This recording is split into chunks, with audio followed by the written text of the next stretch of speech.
Blood soaked through the towel faster than Elena Hart could press down on it. The man on the table gritted his teeth and refused to make a sound, though the wound in his shoulder was deep enough to make most people scream. Around them, 2 guards stood by the door of the private room, their eyes locked on her every movement, as if she might be a threat instead of the only person capable of saving his life. "You need a hospital," Elena said, her voice steady even though her hands were shaking. "This wound needs proper surgery, not a kitchen table and bad lighting." "No hospitals," the man said. His voice was low, controlled, the kind of voice that expected to be obeyed without question. "You were brought here because you're the best. So be the best." Elena swallowed her protest. She had been pulled out of her apartment 40 minutes earlier by 2 men in dark suits who told her a car was waiting and that refusing was not an option she actually had. They hadn't given her time to grab her coat properly, hadn't answered a single question on the drive over, only told her that a man needed medical attention and that her name had come up as someone who could be trusted to keep quiet. She had treated gang injuries before, back when she worked night shifts at the county hospital, but never like this. Never with armed men standing guard, and a patient who spoke like he owned the room he was bleeding in. The house itself told her enough about who she was dealing with. Marble floors, tall windows covered by heavy curtains, paintings on the walls that looked far too expensive for a simple businessman. Every hallway she had passed through on the way to this room had another set of watchful eyes attached to it, men positioned like pieces on a board, silent and alert. She had felt the weight of their attention the entire walk-in, and it hadn't lifted since. She reached for the tray of instruments a nurse had hurriedly assembled and began to clean the wound. The man's shirt had already been cut away by someone else, and as she worked, wiping blood from his skin, her eyes caught something on his shoulder, just below the collarbone. A mark, a pale, faded scar shaped in a way she recognized instantly, though she had not seen it in 8 years. Her hand froze mid-motion. It couldn't be. There were 1,000,000 people in this city, 1,000,000 shoulders, 1,000,000 scars, but this one was exact. The curve, the small break at the top, the way it sat just above the collarbone, like a signature someone had left on purpose. She had seen that mark once before, pressed against her own hand, as she tried to stop a different kind of bleeding, on a night she had never fully told anyone about. "Is something wrong?" the man asked, watching her face carefully. "No," Elena said quickly, forcing her hands back into motion, just concentrating. She finished cleaning the wound, closed it with careful, practiced stitches, and wrapped it tightly enough to hold until it healed properly. The whole time her mind was racing somewhere far from the room she stood in. She kept glancing at his face, trying to find the boy she remembered underneath the sharp jaw and the cold eyes of the man in front of her. It didn't seem possible, and yet nothing about that mark could be explained any other way. When she finished, one of the guards stepped forward to escort her out, but the man raised a hand to stop him. "Wait outside," he said. The guard hesitated, then obeyed, closing the door behind him. Elena stood there, gripping the edge of the table, unsure whether to feel afraid or something else entirely. The room was quiet, except for the low hum of a lamp in the corner. "You've been staring at my shoulder since you started," the man said. "Most people are too scared to look at anything but their own hands when they're fixing me up. You're different." Elena forced herself to meet his eyes. "It's a professional habit. I look at everything before I decide it's not important." "And is it important?" She hesitated. The words caught somewhere between her chest and her throat. Saying it out loud would mean admitting something she wasn't ready to admit. Not to a stranger, and especially not to a man surrounded by armed guards in a house that smelled like danger the moment she'd walked through the door. "No," she said finally, "it's nothing."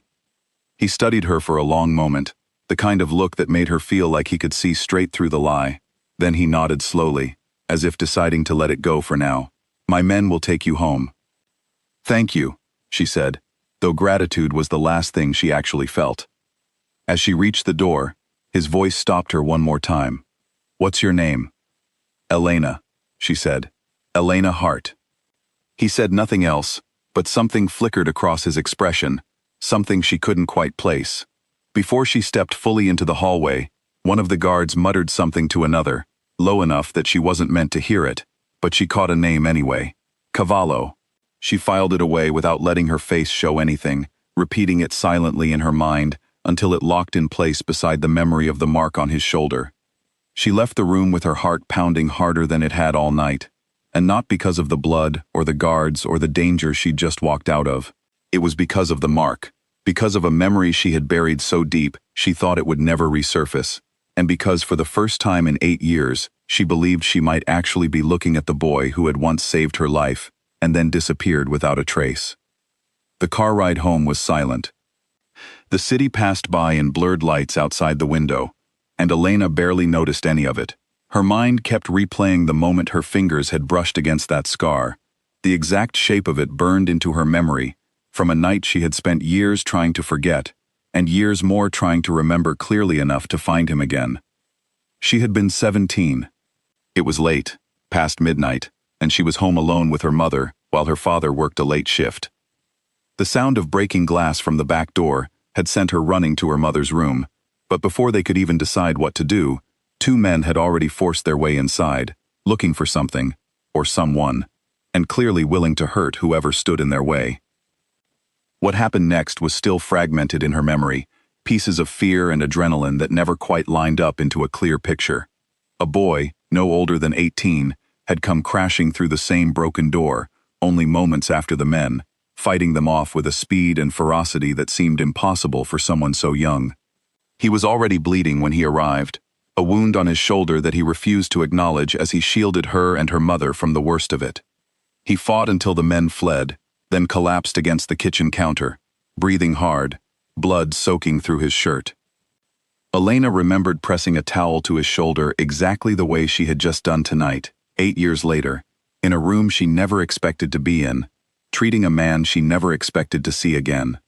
Back then, the boy had refused to give his name. He had told her only that the men were looking for him, not her family, and that she needed to say nothing to the police about what he looked like. Then, before the ambulance she had called could arrive, he was gone, slipping out into the night as quietly as he'd appeared. She had searched for him for months afterward, asking around the neighborhood, checking hospital records for anyone treated for a shoulder wound that night, even reporting what she remembered to a detective who told her kindly that without a name or a photograph, there wasn't much to go on. Eventually, the search became a habit more than a mission, something she carried quietly through college, through nursing school, through every job she took at every hospital in the city. She always looked at shoulders. She always looked at scars. She told herself it was foolish, that the boy was probably long gone from this city, maybe even dead, given the kind of trouble he seemed to be running from. And yet here he was, older, harder, dressed in the kind of expensive suit that spoke of power rather than survival, surrounded by armed men who followed his every word like law. The kind boy who had once bled to protect a stranger had become a man other people were terrified of. The car pulled up outside her apartment building, and the driver told her, in a tone that left no room for questions, that someone would check on her welfare periodically to make sure she said nothing about the night's events. Elena nodded, stepped out onto the sidewalk, and watched the car disappear into traffic before she allowed herself to breathe properly again. Inside her apartment, she sat on the edge of her bed for a long time, staring at nothing. Her phone buzzed with a message from her coworker, asking why she'd left her shift early, but she couldn't bring herself to answer. All she could think about was the mark on his shoulder, and the sound of his voice, so different now, so much colder, yet somehow still carrying an echo of the boy who once told her to stay quiet and be brave. She thought about the countless nights she had spent wondering if he was alive, if he ever thought about the family he had saved, if he remembered her at all. She had built an entire private ritual around him without even realizing it, checking shoulders during physical exams, glancing twice at strangers who moved a certain way, never quite letting go of the possibility that one day she would see that scar again. Now that she had, she didn't know what to do with the answer. Elena knew the kind of world men like him lived in. She had heard enough whispers over the years about the family that ran the docks and half the businesses downtown, about the boss who was rumored to be ruthless enough to keep even seasoned criminals afraid of crossing him. She had never imagined that boss and the boy from her memory could be the same person, yet the mark did not lie. Scars like that were not something a person could fake or coincidentally share.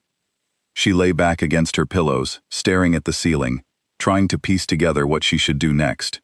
Part of her wanted to forget the entire night, to bury the memory the way she had tried to bury it years ago, and move on with a life that didn't involve armed guards and blood on kitchen tables.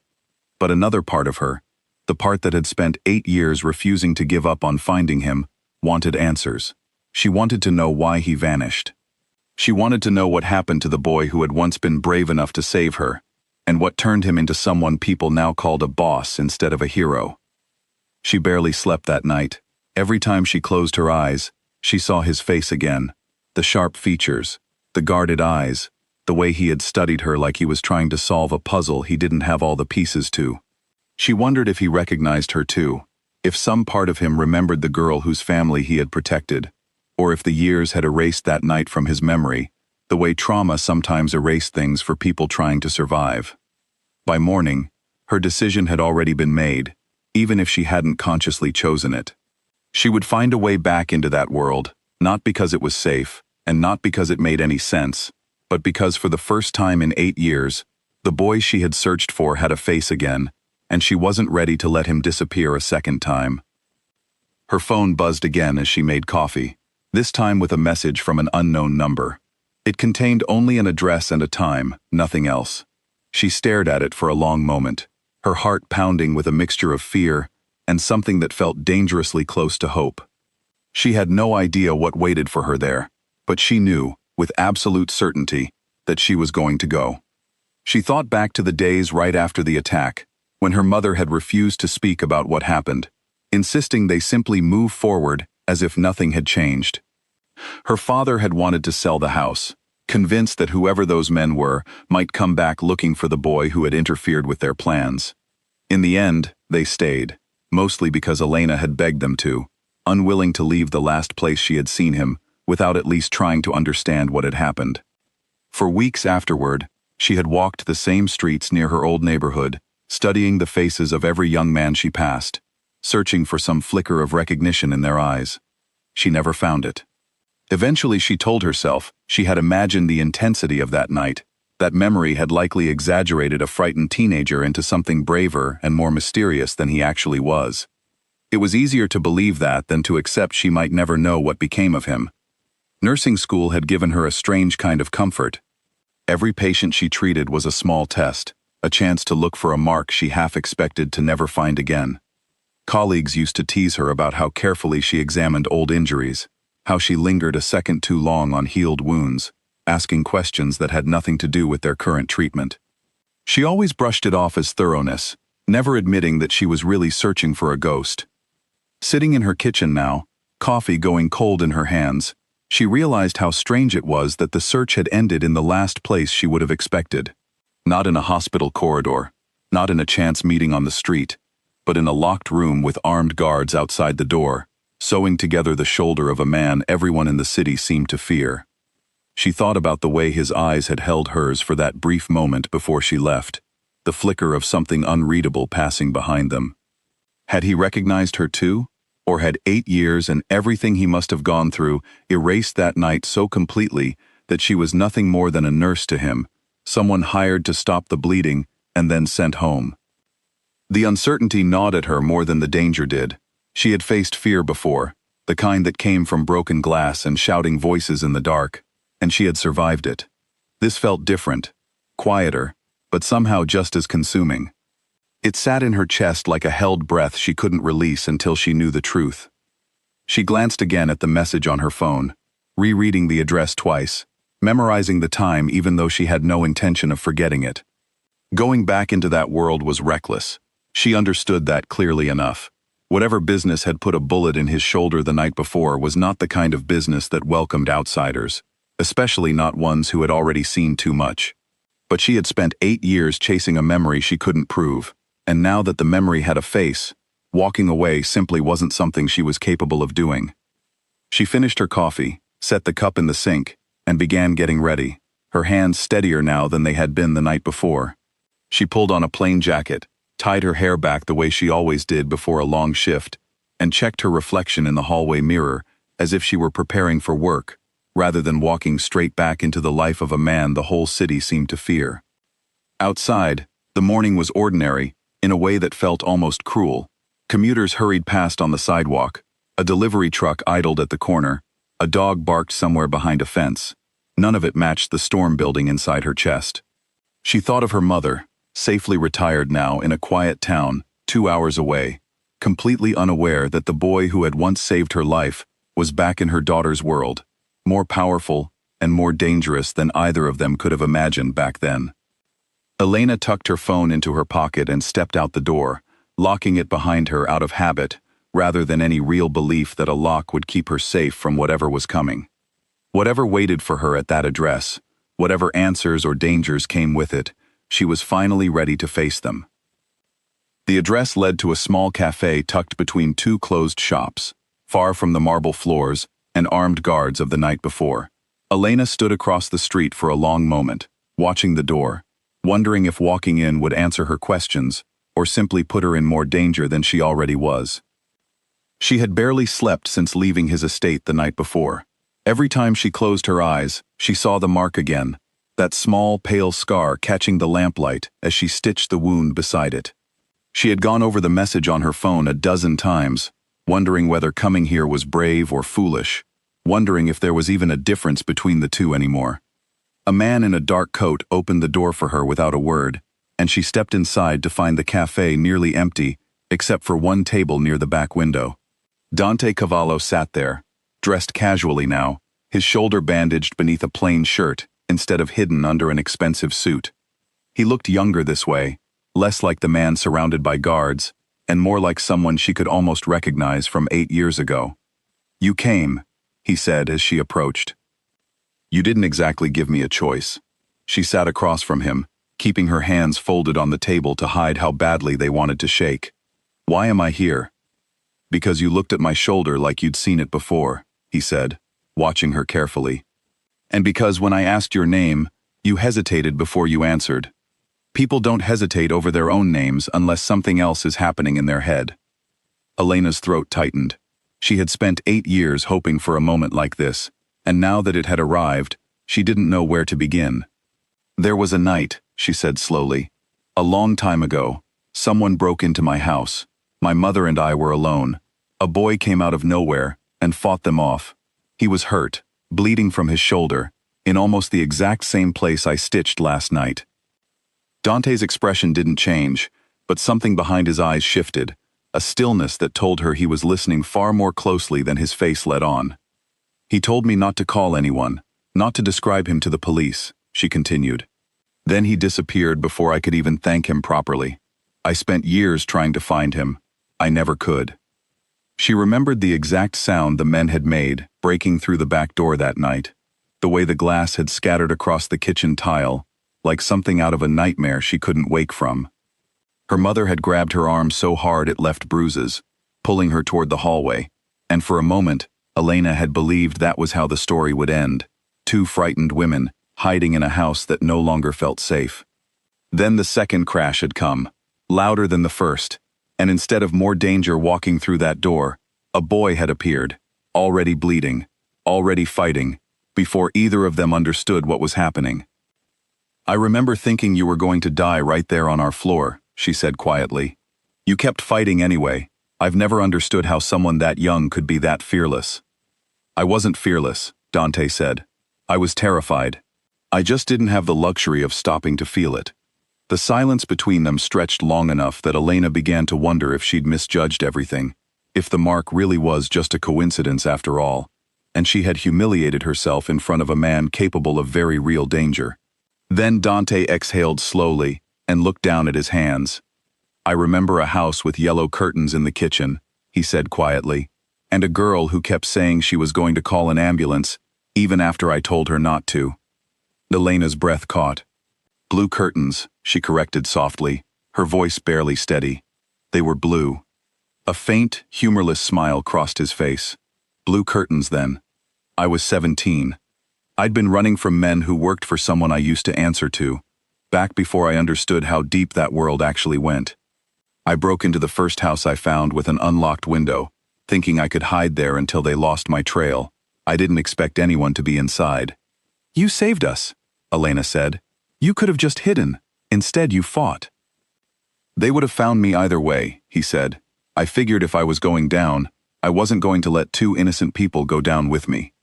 Elena studied his face, searching for the boy she remembered, somewhere beneath the composed, controlled man in front of her.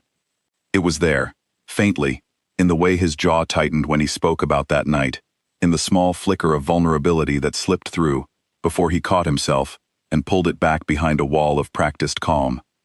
"Why did you disappear?" she asked. "I looked for you for months. I checked hospitals. I asked around the neighborhood. I even talked to a detective. Because staying would have gotten you killed," he said simply.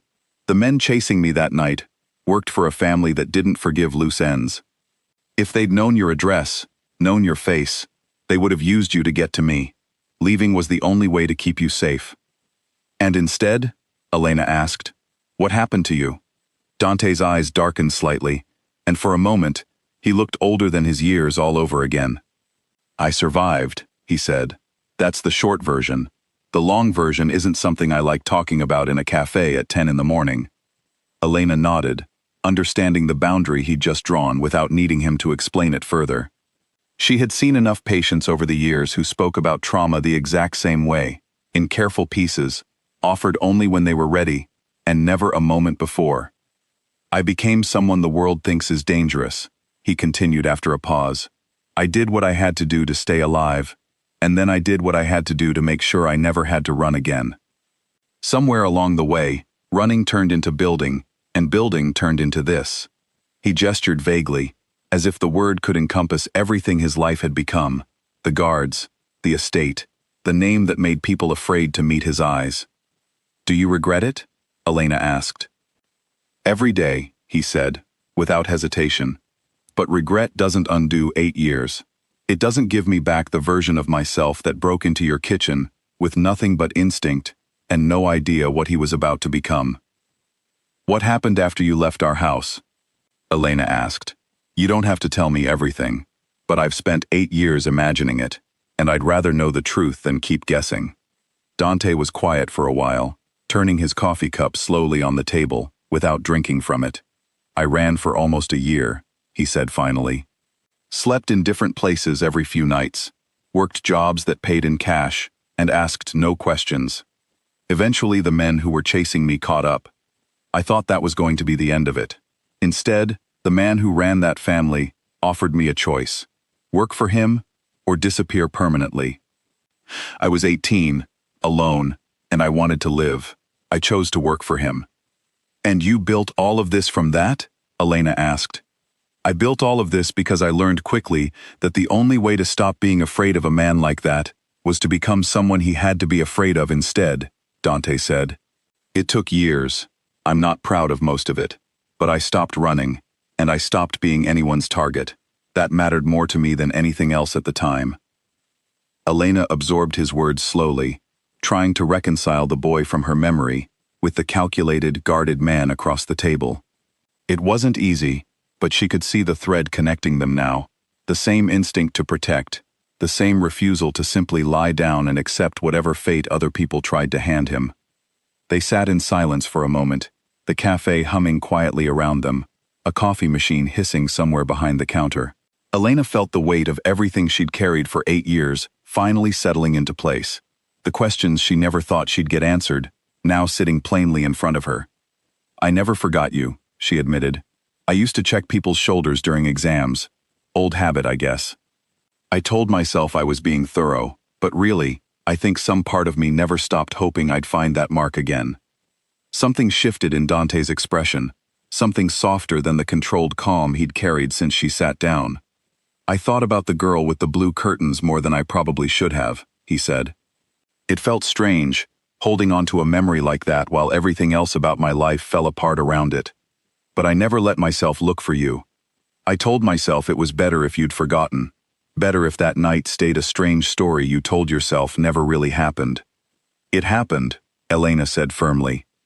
"And I never forgot." Dante studied her for a long moment, something unreadable passing behind his eyes. "You should still walk away," he said finally. "Whatever this is, whatever we're rebuilding here, it isn't safe. My life isn't the kind you can visit and then leave clean." People who get close to me become targets. I already saw what could have happened once. I'm not willing to risk it again. You don't get to decide that for me, Elena said, surprising herself with the steadiness in her voice. I spent 8 years looking for you. I'm not walking away just because you're telling me to. He shook his head slightly, though something like admiration flickered across his face. You haven't changed, he said, stubborn even when you were 17 and terrified. I wasn't terrified, Elena said, not after you showed up. The corner of his mouth lifted slightly, the closest thing to a real smile she'd seen from him since she arrived.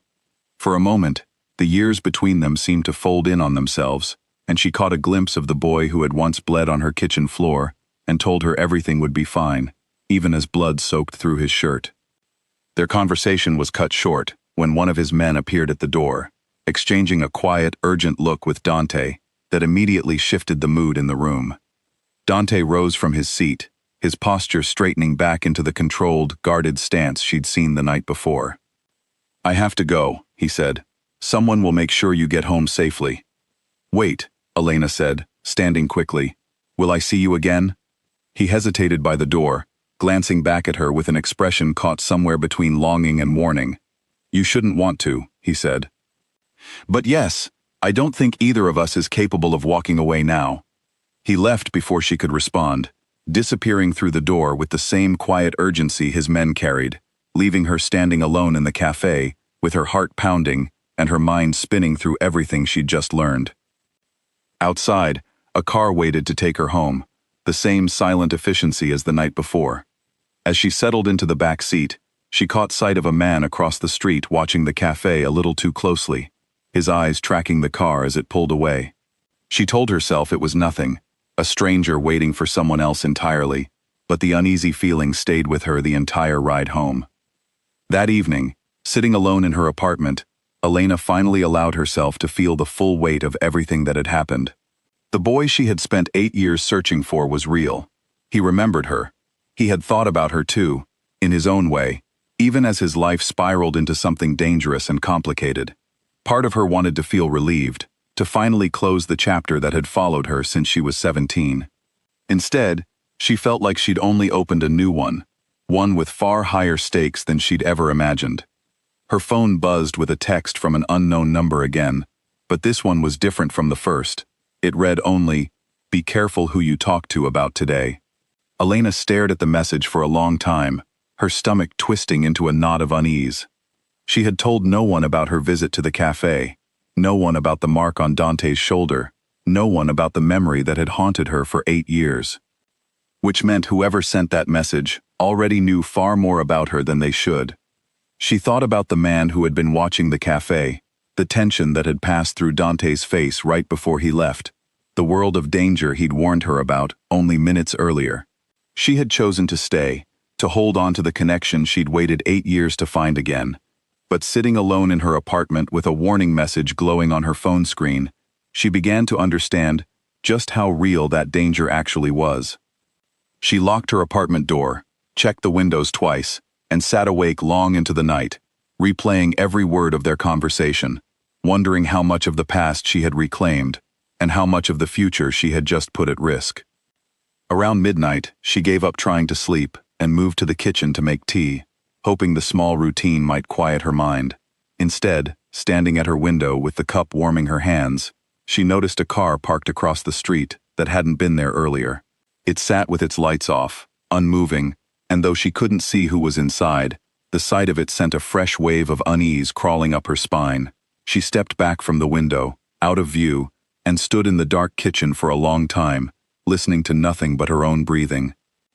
She thought about calling Dante, then stopped herself, unsure whether reaching out would help, or simply confirm to whoever was watching that she meant something to him. Instead, she took a photo of the car through a gap in her curtains, then sat at her kitchen table, turning the phone over in her hands, debating what to do with it. By the time she finally convinced herself to try sleeping, the car was gone. She checked twice, then a third time, before finally closing the curtains completely and climbing into bed. Sleep didn't come easily. Every sound in the hallway outside her apartment made her tense. Every passing car on the street below pulled her out of whatever shallow rest she managed to find. In the morning, she almost convinced herself the whole thing had been her imagination, exhaustion and stress, combining to turn an ordinary parked car into something sinister.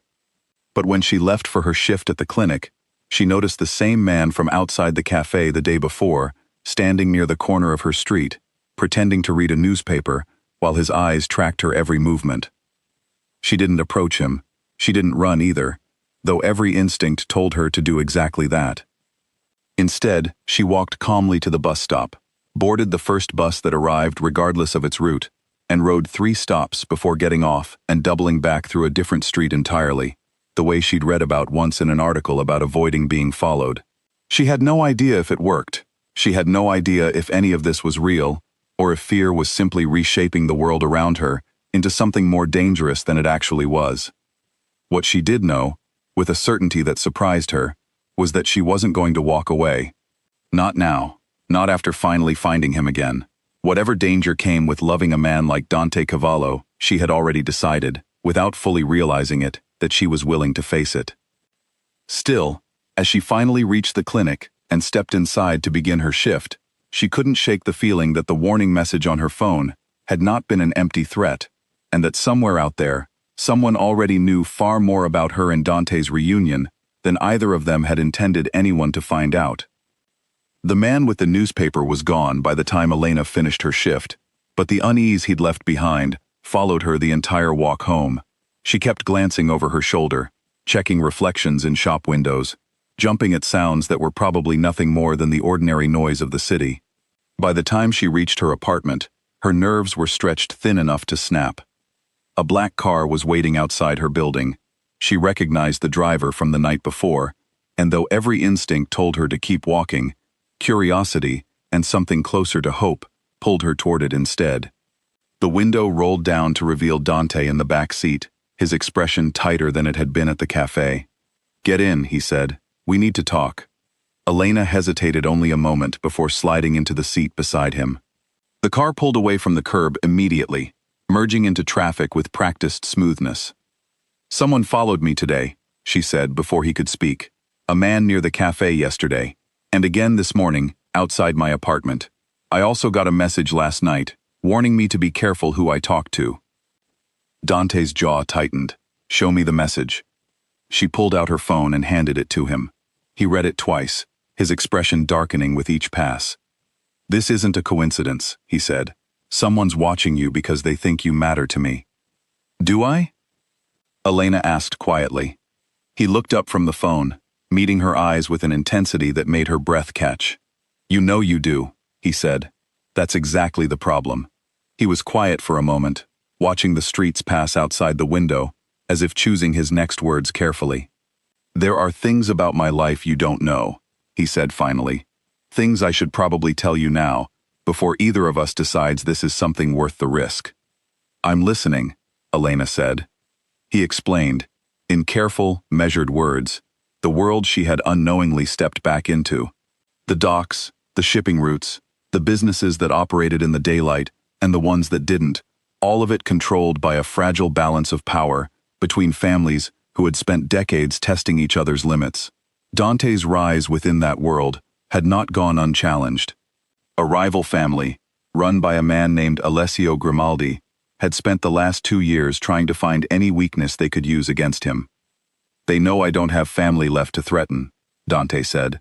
"No wife, no children, no one they could use as leverage. Until now." "Until me," Elena said, the weight of his words settling heavily in her chest. "You showing up at my estate, then at that cafe, was enough to draw attention," he continued. "People in my world notice patterns. A woman who saw my face without flinching, who I let sit alone with me without guards nearby, who I asked to be brought home safely instead of simply dismissed. That's not something I do. It didn't go unnoticed." "How long has this rivalry with Grimaldi existed?" Elena asked, trying to understand the scope of what she'd walked into. "Longer than I've been in charge," Dante said. "His family and mine have been circling each other for a decade, fighting over territory, over shipping contracts, over which family the smaller operations in this city answer to." I inherited most of that conflict the day I took control. I didn't start it, but I've had to fight it every day since. And you think he'll use me as a way to hurt you? I don't think it, Dante said. I know it. Men like Grimaldi don't fight fair, and they don't fight the people directly in front of them if there's an easier target nearby. A woman with no connections to my world, no protection of her own, no idea what she just stepped into. That's exactly the kind of target he looks for. Elena felt a chill settle over her, despite the warmth of the car. So, what do I do? You listen to me, Dante said, his voice firm but not unkind, and you let me handle the parts of this you can't. Elena's mind raced back to the man watching her that morning, the car parked outside her window the night before. So they're watching me to get to you. Yes, Dante said, and I should never have let it get this far. I should have kept my distance the moment I recognized the mark on your face, the way you looked at me. I told myself one conversation wouldn't hurt anything. I was wrong. Don't, Elena said firmly. Don't turn this into another reason to disappear on me. You did that once already, and I spent 8 years living with the consequences. I'm not asking you to protect me by leaving. I'm asking you to trust me enough to figure this out together. Dante studied her for a long moment, something conflicted passing behind his eyes. You don't understand what you're asking, he said. The world I live in doesn't forgive weakness, and caring about someone is the deepest weakness there is. Grimaldi will use you against me the first chance he gets, and I won't be able to protect you every single moment of every single day. Then teach me what to watch for, Elena said. Tell me who to avoid, what to notice, how to keep myself safe when you're not there. I'm not asking to be shielded from all of it. I'm asking to be prepared.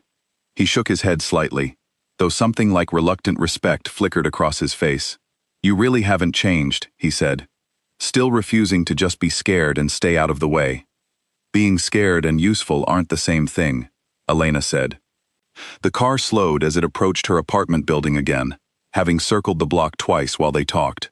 Dante glanced out the window, scanning the street with the kind of practiced awareness that told her exactly how long he'd been living this way.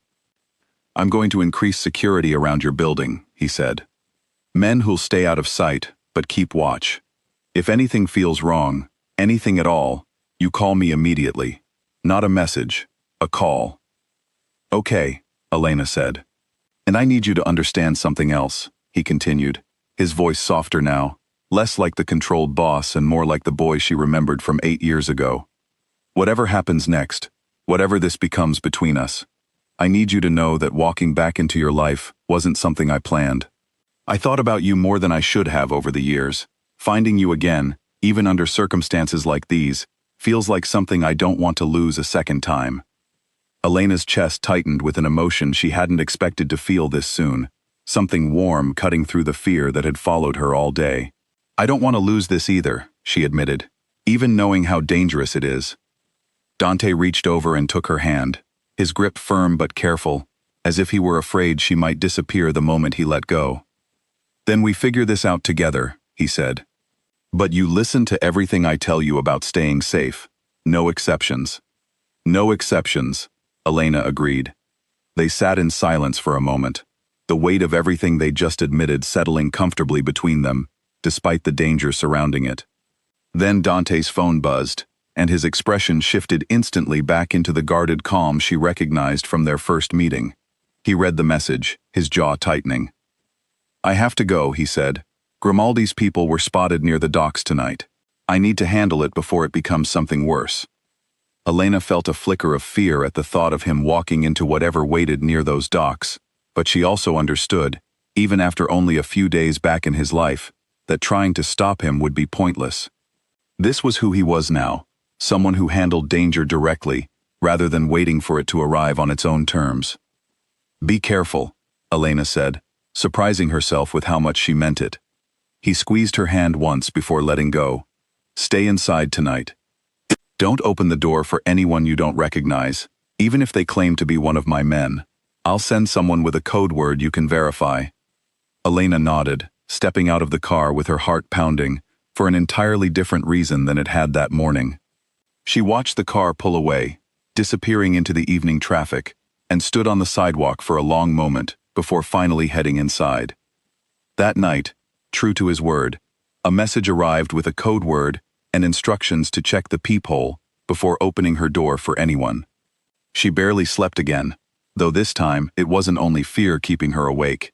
It was the memory of his hand around hers, the softness in his voice when he admitted he'd thought about her over the years, the strange, terrifying hope that maybe this reunion wasn't only going to end in danger. 2 days passed with careful routine. Elena went to work, came straight home, checked every code word twice before opening her door. She caught glimpses of unfamiliar cars parked near her building that she now understood were Dante's men rather than threats, though the distinction did little to calm the constant hum of anxiety beneath her daily routine. At the clinic, she found herself distracted in ways that weren't like her, double-checking charts she'd already reviewed, pausing mid-conversation with patients to glance toward the window. A coworker asked if everything was all right, and Elena forced a smile, saying only that she hadn't been sleeping well. It wasn't a lie, exactly, though it left out everything that actually mattered. She thought often about the word Dante had used in the car, the quiet admission that loving her had followed him for 8 years, without either of them ever saying it aloud. It should have frightened her. It should have frightened her, given everything happening around them. But instead, it settled into her chest like something solid, something worth holding on to, even as the danger around them grew sharper by the day. On the second evening, one of Dante's men, a quiet, broad-shouldered man who introduced himself only as Marco, knocked on her door using the code word Dante had provided. He didn't come inside, only confirmed that everything nearby looked clear and reminded her, politely but firmly, not to leave the building after dark without calling first. Elena thanked him, closed the door, and sat with her back against it for a long moment, trying to convince herself that this version of her life, checking code words and watching for unfamiliar cars, could somehow become normal. On the third night, Dante came to her apartment himself, exhaustion evident in the tightness around his eyes, despite his composed posture. "Grimaldi's men retreated from the docks," he said. "For now. But he knows about you. My people confirmed it today. He has your photograph." Elena's stomach dropped. "What does that mean?" "It means we need to be more careful than I initially planned," Dante said. "I want you to consider staying somewhere more secure for a while. One of my properties, somewhere Grimaldi doesn't know to look." "I have a job," Elena said. "Patients who depend on me. I can't just disappear." "I know," Dante said, frustration evident in his voice, though it wasn't directed at her. "I know, and I hate that I can't offer you a simple answer. I hate that loving you means putting you in danger the same way it did 8 years ago." The word loving hung between them, unplanned and unguarded, slipping out before either of them fully registered its weight.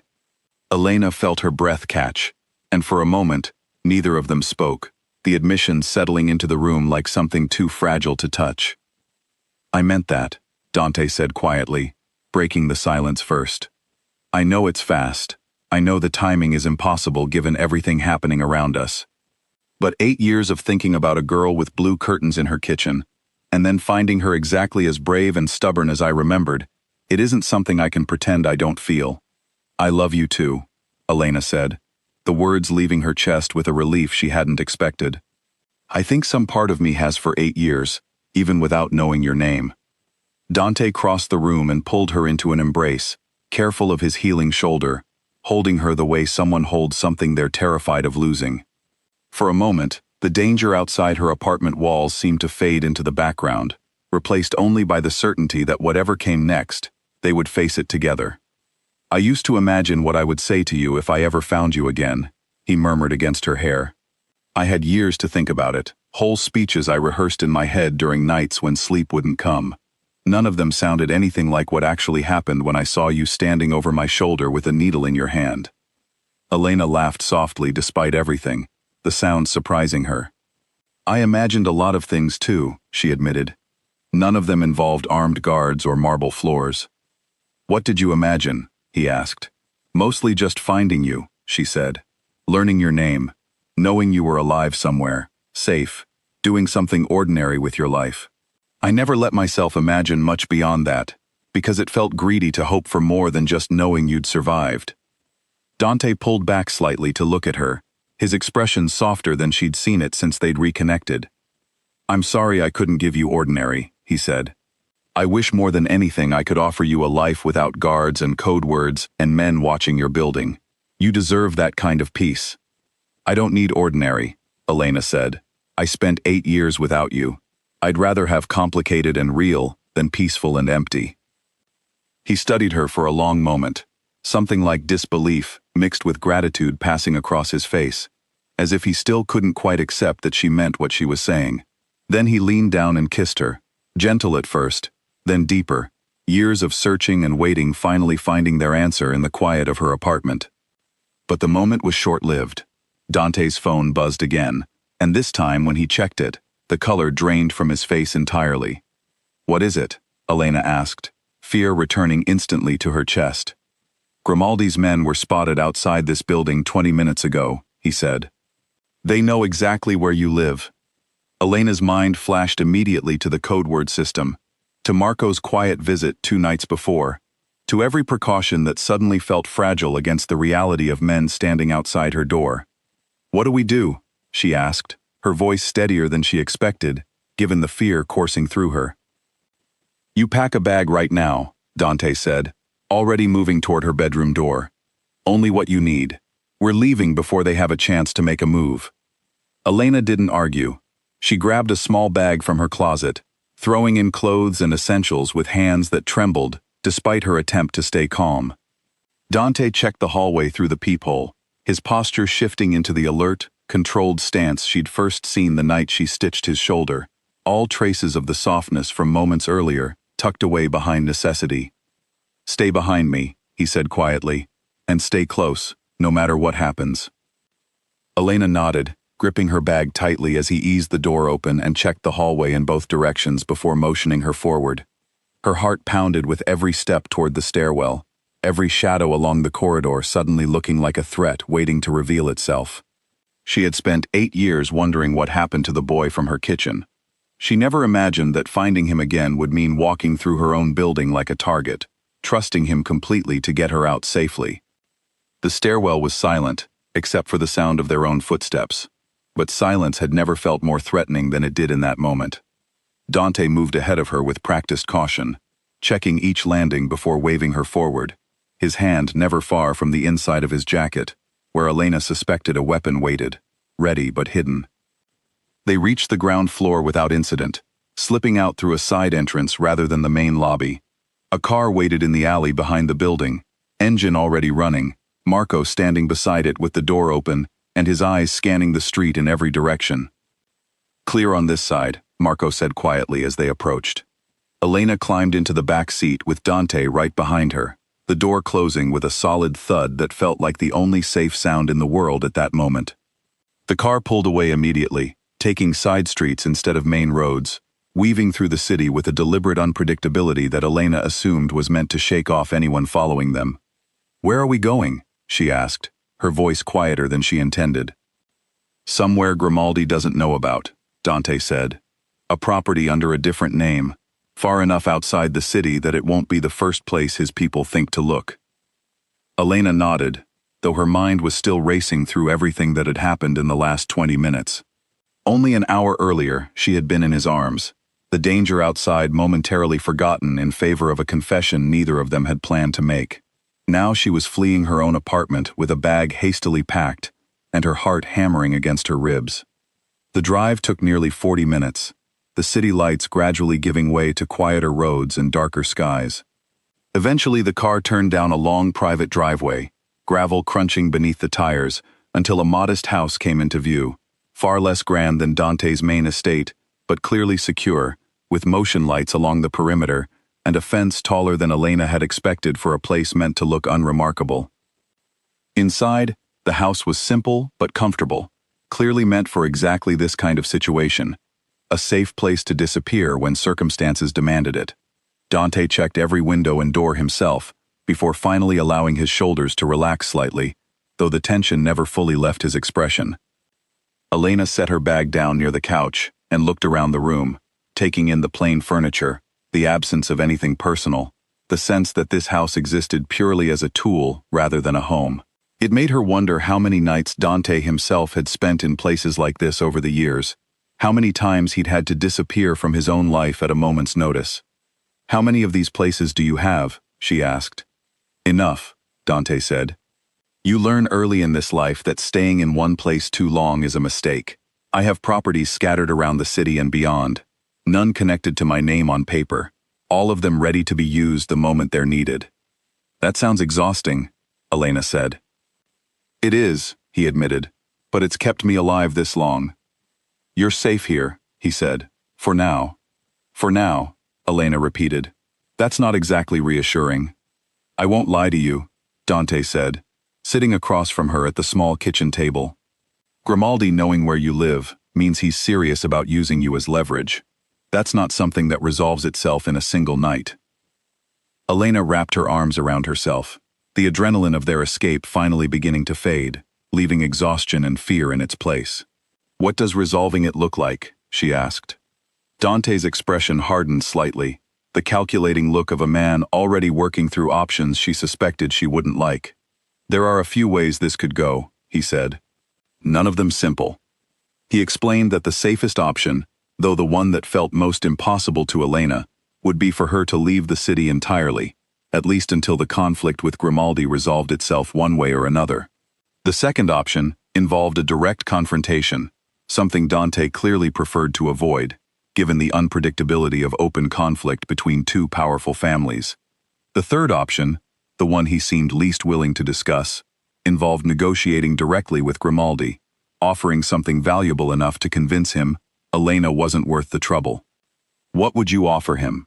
Elena asked. "That's not something you need to worry about," Dante said, his tone leaving no room for further questions on the subject. "I think I get to worry about it," Elena said, "considering I'm the reason this is happening."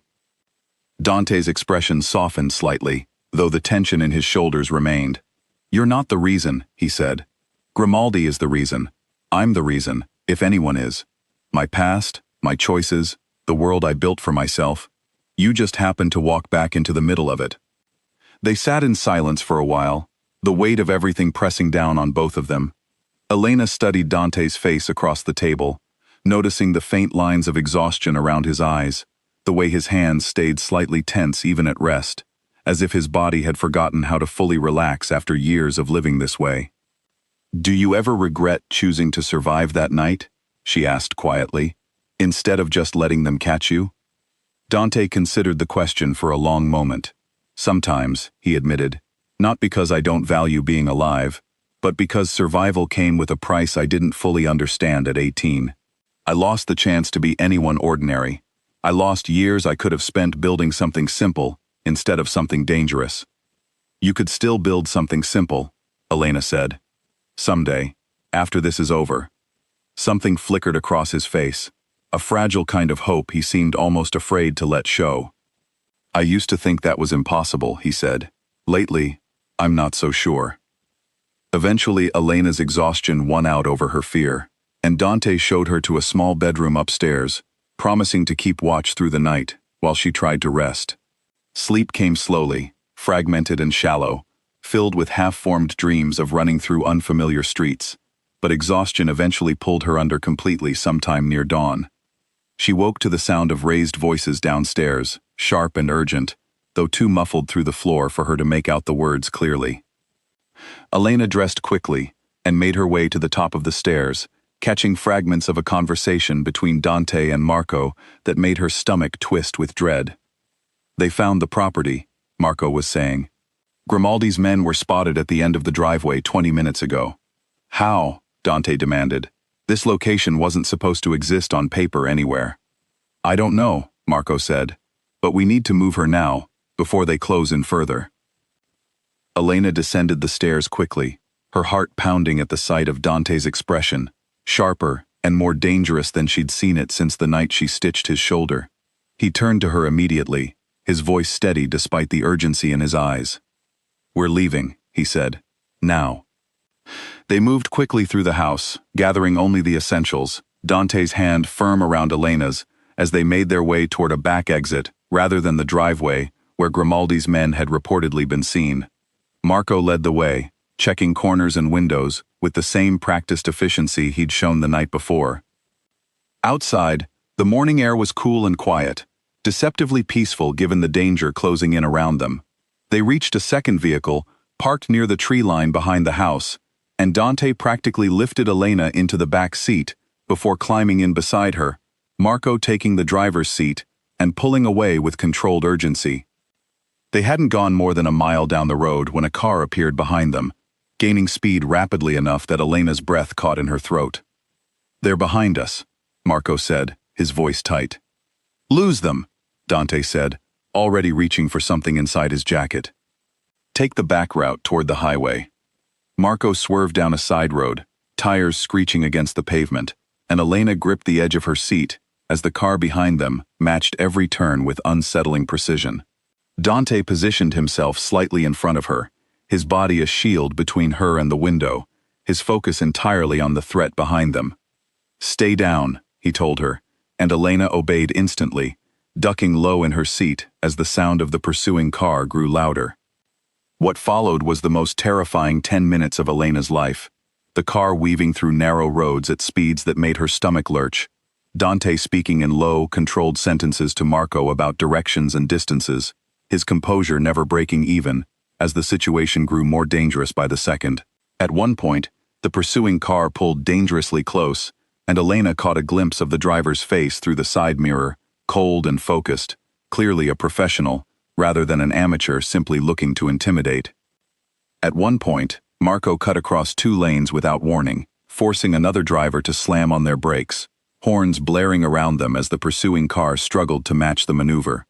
Elena squeezed her eyes shut, gripping the door handle so tightly her knuckles turned white, while Dante kept a steady hand braced against the seat in front of him, his eyes never leaving the mirror tracking their pursuers. "They're falling back," Marco said after a tense stretch of silence. "Construction ahead is slowing them down." "Don't ease off," Dante said. "Not until we're clear." Marco took a sharp turn onto the highway on-ramp, merging into traffic with a burst of speed that finally put enough distance between them and their pursuers to lose them among the flow of other vehicles. Elena remained curled low in her seat for several more minutes, her breathing ragged, before Dante finally reached over and gently touched her shoulder, signaling it was safe to sit up again. "Are you hurt?" he asked, scanning her carefully for any sign of injury. "I'm fine," Elena said, though her voice shook slightly. "Just scared." "You have every right to be," Dante said. "I'm sorry. I never should have let it get this dangerous."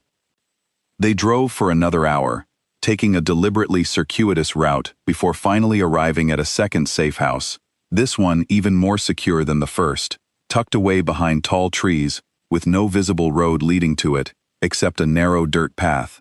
Once inside, Dante immediately began making calls, his voice hardening into something Elena hadn't heard from him before, sharp commands and clipped questions exchanged with people on the other end of the line. When he finally finished, he sat across from her, exhaustion evident beneath the controlled surface he usually maintained. "Grimaldi has escalated further than I anticipated," he said. "He's not just trying to intimidate us anymore. He's actively trying to capture you." Elena's chest tightened. "What happens if he does?" "He won't," Dante said, his voice firm with a conviction that left no room for doubt. "I won't let that happen, but it means I need to end this permanently, rather than trying to manage it from a distance." "What does that mean?" Elena asked, fear creeping back into her voice. Dante met her eyes, something resolute and dangerous settling into his expression. "It means I need to meet with Grimaldi directly," he said, "and convince him, one way or another, that pursuing you any further isn't worth what it will cost him." "That sounds dangerous," Elena said. "It is," Dante admitted, "but letting this continue is more dangerous. For both of us." Elena reached across the table and took his hand, holding it firmly despite the fear still coursing through her. "Then I'm coming with you," she said. "Absolutely not," Dante said immediately. "That's exactly what he wants. You anywhere near that meeting is the single most dangerous thing you could do." "I'm not asking your permission," Elena said. "I spent 8 years searching for you. I'm not going to sit here helplessly while you walk into danger on my behalf, without at least knowing what's happening." Dante studied her for a long moment, frustration, and something like reluctant admiration warring behind his eyes. "You're impossible," he said finally. "You've mentioned that already," Elena said. Despite everything, a faint, tired smile crossed his face. "Fine," he said, "but you stay in the car, out of sight, with Marco watching you the entire time, no exceptions. If anything goes wrong, he gets you out immediately, regardless of what happens to me." "Nothing is going to happen to you," Elena said, though the words felt more like a plea than a certainty. Dante didn't answer directly, only squeezed her hand once before rising to make the final arrangements for a meeting that would decide, one way or another, whether the life they were trying to build together had any real chance of surviving the danger surrounding it. Over the next few hours, the safe house transformed into something closer to a command center. Men Elena hadn't seen before arrived quietly, speaking in low voices with Dante about locations, timing, and contingencies. She sat off to the side, watching him move through the preparations with a calm authority that reminded her, uncomfortably, of exactly how far he'd come from the boy who once bled on her kitchen floor. "Shoo!" Marco approached her at one point, offering a cup of coffee she hadn't asked for, but accepted gratefully. "He's good at this," Marco said quietly, nodding toward Dante across the room. "Better than anyone gives him credit for. Grimaldi underestimates him because he still remembers the boy who came into this world with nothing. He doesn't understand what that boy became." "Should that reassure me?" Elena asked. Marco considered the question honestly. "It should," he said, "but I understand if it doesn't. Fear doesn't usually listen to logic." As evening approached, Dante finally crossed the room to sit beside her again, his expression softer now that the practical arrangements were mostly settled. "The meeting is set for tomorrow morning," he said. "Neutral ground, both sides bringing limited numbers. It's the safest way to end this without more bloodshed." "And if he doesn't agree to whatever you're offering?" Elena asked. "Then I have a second plan," Dante said. "One I'd rather not need." Elena wanted to ask what that second plan involved, but something in his expression told her the answer wouldn't bring her any comfort, and she let the question go unspoken, choosing instead to simply sit beside him in the quiet, gathering whatever strength she could before the following morning arrived. That night, neither of them slept much. They lay together in the small upstairs bedroom, Elena's head resting against his uninjured shoulder, listening to the quiet sounds of the house and the distant hum of insects outside the window. Neither spoke for a long while, the silence carrying more comfort than words could have offered. "Whatever happens tomorrow," Dante finally said, "I need you to know that finding you again was worth everything that came before it, and everything that comes after." Elena tightened her arms around him, memorizing the steady sound of his heartbeat beneath her ear. "We're going to get through this," she said, though the words felt as much like a promise to herself as they did to him. "And then we're going to figure out what ordinary looks like for people like us." Dante pressed a kiss to the top of her head, and for a while, they simply stayed like that, holding on to each other in the quiet dark, gathering whatever courage they could find before the morning brought them face to face with the man determined to tear them apart. Morning arrived too quickly. Elena sat in the back of the car parked at the edge of an old warehouse district, her hands clenched tightly in her lap as she watched Dante walk toward a neutral stretch of open ground where Alessio Grimaldi already waited with two of his own men flanking him. Marco sat beside her, his eyes fixed on the exchange, one hand resting near the door in case they needed to move quickly. "Stay low," he reminded her quietly, "no matter what you see." Elena nodded, though every instinct in her body screamed at her to get closer, to hear what was being said, to somehow protect the man who had once bled to protect her. Instead, she watched from a distance, her heart pounding as Dante and Grimaldi exchanged words she couldn't hear, their postures rigid, controlled, two men who had spent years testing each other's limits, finally standing face to face over the thing that mattered most to each of them. Grimaldi was older than Elena expected, silver-haired and sharply dressed, carrying himself with the kind of confidence that came from decades of power rather than years. He gestured toward the car where Elena sat, and though the distance made his expression unreadable, the way Dante's shoulders squared in response told her the conversation had shifted into dangerous territory. Elena watched Grimaldi's men shift their weight slightly, hands never straying far from their jackets, mirroring the same careful vigilance she'd noticed in Dante's own people over the past few days. It struck her, watching the two sides face each other across the open ground, how much this entire world ran on careful calculation. Every gesture and word weighed for advantage before it was ever spoken aloud. "Has Dante ever lost a negotiation like this before?" she asked, unable to keep the worry from her voice. "Not one that mattered this much," Marco said. "Grimaldi respects strength more than anything else. Dante walking out there without flinching, offering something valuable instead of begging for peace, that's the only language a man like Grimaldi actually listens to." Elena watched the exchange continue, Dante's posture never wavering, his hands calm at his sides even as the conversation clearly grew more intense. She thought about the boy who had once fought off two grown men in her kitchen without hesitation, and understood, watching him now, that the same fearless instinct had simply matured into something more controlled, more strategic, but no less brave. "What's happening?" Elena asked, unable to keep the tension out of her voice.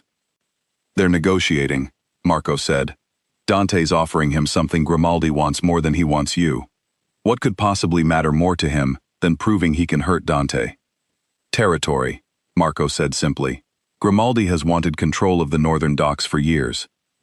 Dante's willing to give it to him, permanently, in exchange for him backing off completely and leaving you out of this entirely." Elena's chest tightened at the realization of what Dante was giving up. A piece of the empire he'd spent years building, simply to keep her safe. She wanted to protest, to insist it wasn't worth the sacrifice, but she also understood, watching the tense negotiation unfold before her, that this wasn't her decision to make. The conversation continued for several more tense minutes, before Grimaldi finally extended his hand. Dante hesitated only a moment before shaking it, sealing whatever agreement had been reached between them. Elena felt her breath rush out in relief, though the tension in her chest didn't fully disappear until Dante turned and began walking back toward the car, his expression unreadable, but his posture noticeably less rigid than before. He climbed into the back seat beside her, and Marco pulled away immediately, putting distance between them and the warehouse district as quickly as possible, without drawing unwanted attention. "Is it over?" Elena asked. "For now," Dante said. "Grimaldi agreed to leave you alone entirely, in exchange for full control of the northern docks and the shipping routes that come with them. It's a significant loss for me, but it's not one I regret. You gave up part of your empire for me," Elena said quietly. "I gave up something replaceable," Dante said, turning to meet her eyes. "You're not replaceable. I learned that lesson 8 years ago, and I wasn't going to make the same mistake of losing you a second time, because I valued power more than the people worth protecting." Elena reached for his hand, holding it tightly, as the weight of everything they'd survived over the past few days finally began to settle. "What happens now?" she asked. "Now," Dante said, "we figure out what comes next. Together, if you're still willing." "I've spent 8 years searching for you," Elena said. "I'm not walking away now just because things got complicated." A faint, genuine smile crossed his face, the first one she'd seen since the danger began. Complicated might be an understatement.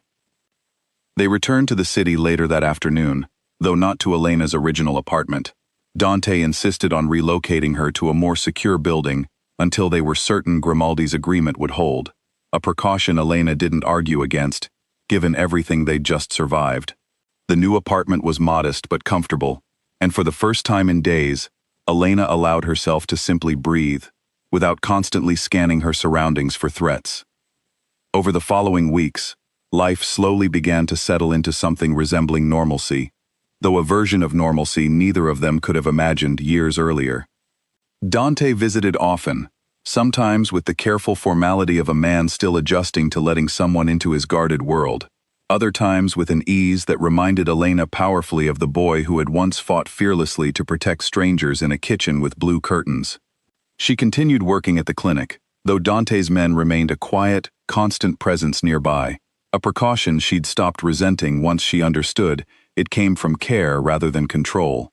Slowly, she learned more about the world he lived in, not through fear or danger this time, but through patient conversations over dinner, through quiet evenings where he told her stories about the years she'd missed, filling in the gaps of the decade that had separated them.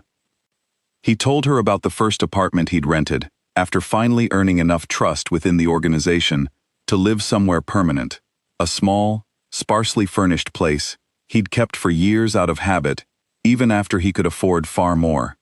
He told her about the mentors who had shaped him, some kind in unexpected ways, others ruthless in ways he still carried with him.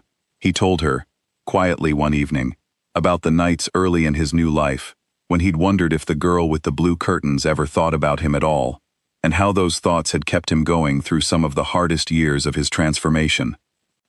In turn, Elena told him about nursing school, about the quiet ritual of checking shoulders during exams, about the detective who had eventually stopped returning her calls once the case went cold. She told him about her mother's retirement, about the town 2 hours away where she now lived a peaceful, unaware life, and about the guilt Elena sometimes felt for keeping this entire chapter of her life hidden from the woman who had been there the night it all began. "Do you think you'll ever tell her?" Dante asked one evening, the two of them sharing a simple dinner at Elena's kitchen table. "Eventually," Elena said, "when things are settled, when I know for certain this is the life I'm choosing, not just something I stumbled into during a dangerous few weeks." "And is it?" Dante asked, his voice carrying a vulnerability she rarely heard from him. "The life you're choosing?" Elena reached across the table and took his hand. "It is," she said simply. "It always has been, even when I didn't know your name." Their relationship deepened slowly over those weeks, built not on the adrenaline of danger, but on the quiet, ordinary moments that followed it. Grocery runs with a careful escort trailing at a respectful distance, dinners cooked together in her small kitchen, mornings where he stayed just a little longer than necessary before heading off to handle whatever business still required his attention. Elena found herself falling for him all over again, not the boy from her memory, or the dangerous boss from the marble estate, but the man in between, carefully rebuilding himself into someone capable of an ordinary life alongside her. One evening, several weeks after the confrontation with Grimaldi, Dante arrived at her apartment with a quiet intensity in his expression that immediately caught her attention. "I need to tell you something," he said, sitting across from her at the small kitchen table that had quickly become their favorite spot for conversations. "That sounds serious," Elena said, setting down the mug of tea she'd been holding. "I've been thinking about what you said," Dante continued, "about building something ordinary someday. I've spent the last few weeks putting things in motion, transferring more responsibility to people I trust, slowly stepping back from the parts of this life that put people I care about in danger. It's not something that happens overnight, but I've started." Elena felt her breath catch. "You're doing that for me?" "I'm doing it for both of us," Dante said.